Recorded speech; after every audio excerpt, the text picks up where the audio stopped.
Gittleman here with Piano Bench Chat number 61 and a tiny little bit of a fragment from the beginning of the fugue that I played today from Bach's Well-Tempered Clavier. That's the fugue in C minor from Book 2 of the Well-Tempered Clavier.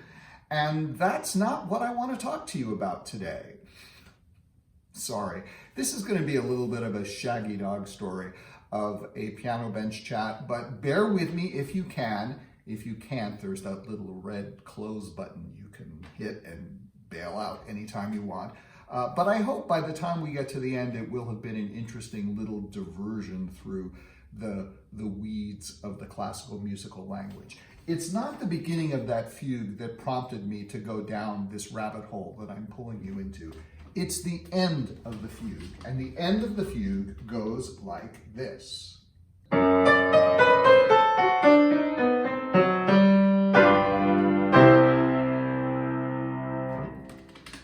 And what prompted me to think about this is this wild chord that Bach sets up here in those final measures. A very juicy and dissonant chord full of tension. It's a chord called a diminished seventh chord, and Bach used it a fair amount. It got used more in the classical era and then became, in some ways, the signature chord of the Romantic era of music. It became something that Romantic composers like Schumann and Liszt and Chopin and Berlioz were just obsessed with, and I'll explain why they were obsessed with it. But let me start by explaining why it's called a diminished seventh chord. It's a seventh chord because it outlines a seventh. In this case, the notes are F sharp, A, C, and E flat, and that fills out a space of 1, 2, 3, 4, 5, 6, 7 notes of the scale, so that's why it's a seventh. It has a root, a third, a fifth, and a seventh, F sharp, A, C, E flat. And the normal function of a diminished seventh chord, and in fact what Bach did was not exactly the normal function, but the normal function is, remember, we're talking really about the sheets. This is a third Piano Bench Chat about the sheets. The first one was about major chord cadence patterns, and the second one was about dominant seventh chord cadence patterns. Well, now we're going to talk about diminished chord seventh cadence patterns, and you'll see it gets pretty wild. In any event, so the normal function, and it's here in the sheets, of the diminished seventh chord is it's like a dominant seventh.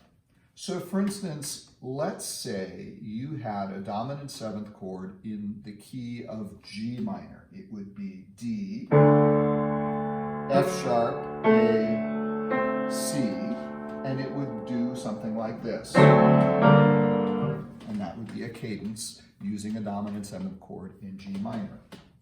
Now you notice that you had D, and then you had F sharp, A, C, which were the first 3 notes of that diminished seventh chord. And the connection is that if you have that dominant seventh chord in the key of G minor, D, F sharp, A, C, and you wanted it a little juicier, you could add a ninth, another note, for even more tension, and you would resolve it. And if you had that dominant ninth chord in G minor, and you took away the bass note, you would have F sharp, A, C, E flat, and it still would have that desire to resolve here. So the normal function of a diminished seventh chord is that it's a ninth chord with the root left out, which resolves normally. Now what Bach did at the end of his fugue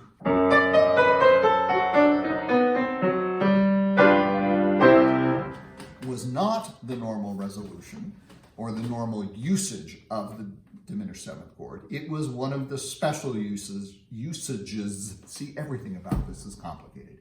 It was one of the special uses of the chord, and that's what I'm going to get into, because when you get past the normal function, the diminished seventh chord becomes, use a physics analogy, astrophysics, it's a little bit like a wormhole. It's something that once you get into it, you can end up almost anywhere. And that's why it was so fascinating for the composers of the Romantic era, because it was like a portal that could take you from one place in the musical world to another instantaneously. And they thought that was just the coolest thing, and I do too. So I'm going to try to show it to you. It's really kind of a brain twister, and I guarantee you I'll get twisted up somewhere along the line. But I'm going to take that chord that Bach used, F sharp, A, C, E flat, and show you how it can go anywhere. And the main way I'll do it is in this voicing, F sharp, A, C, E flat. And so what Bach did is he used it in the key of C minor, and it did something like this. And it took you to C minor, except he went to C major. Speaking of C major, so in that case, the notes were F sharp, A, C, E flat, and it went like this. In the key of C major, it's the same notes, but I would spell them differently. D sharp, F sharp, A, and C, and it does this. And it's taken us home in C major. Let's try another key, like the key, let's go up a half step, to the key of D minor. In that case, you have something very strange. I'm going to respell the notes. B sharp, D sharp, F sharp, A, and it does this.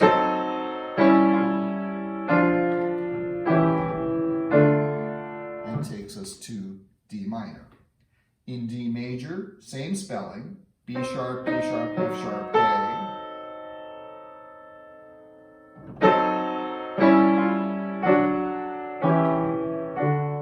And we've landed in D major. We'll go up half a step to E flat minor. We have, again, I'm going to respell the notes. A, C, E flat, G flat, and it's going to move like this. And we've landed in E flat minor.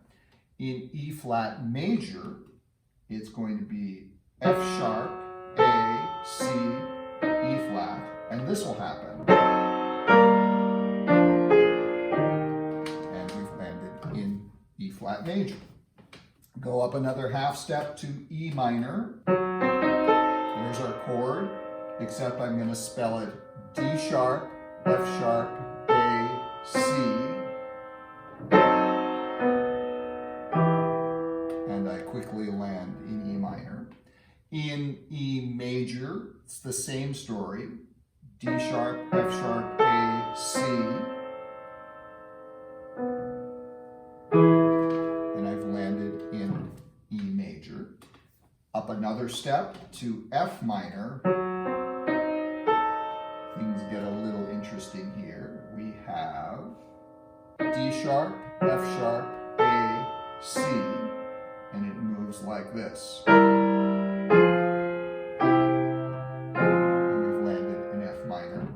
In F major, we have the same respelling, D sharp, F sharp, A, C.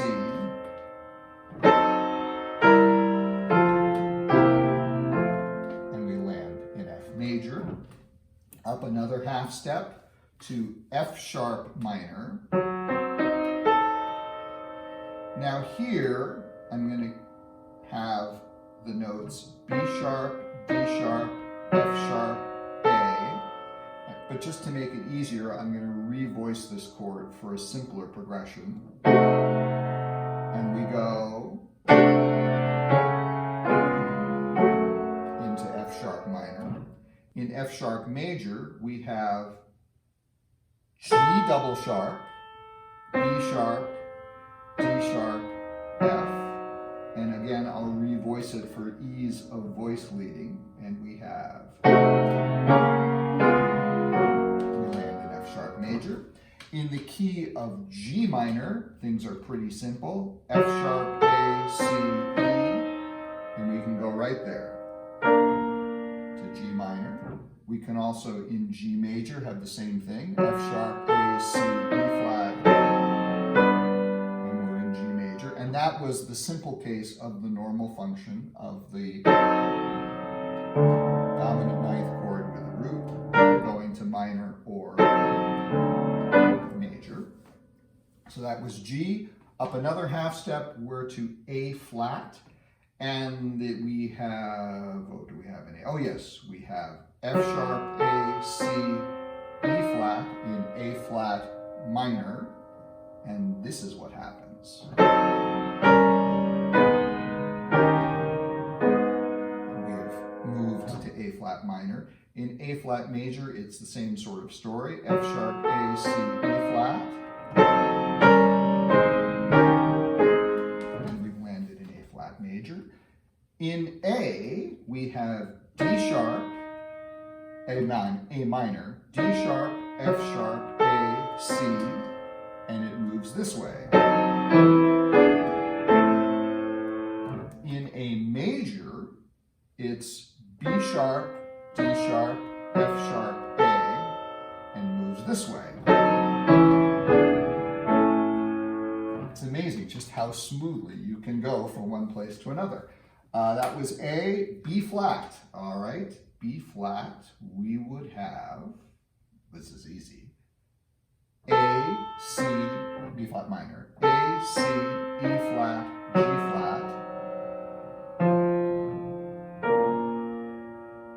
and similarly in B flat major, A, C, E flat, G flat, and we're landed in B flat major, and we're left with B. So what would happen in the key of B minor? Well, we have a strange spelling in B flat minor. We'd have G double sharp, B sharp, D sharp, F sharp to B minor, and the same spelling, G double sharp, B sharp, D sharp, F sharp, and we've landed in B major, and one more step up and we're back in C where we started. So there was this magic chord, F sharp, A sharp, C sharp, E flat, respelled any number of ways, and depending on how you spell it, it can take you in a different place. Actually, that's backwards. Depending on where you go, you respell it to reflect what it does. But it means that a composer who finds themselves, or puts themselves, since it's usually by plan, puts themselves on this chord, can go anywhere they like in the whole musical universe of Western music. And it's that flexibility and that ambiguity that made it so attractive to composers of the Romantic era.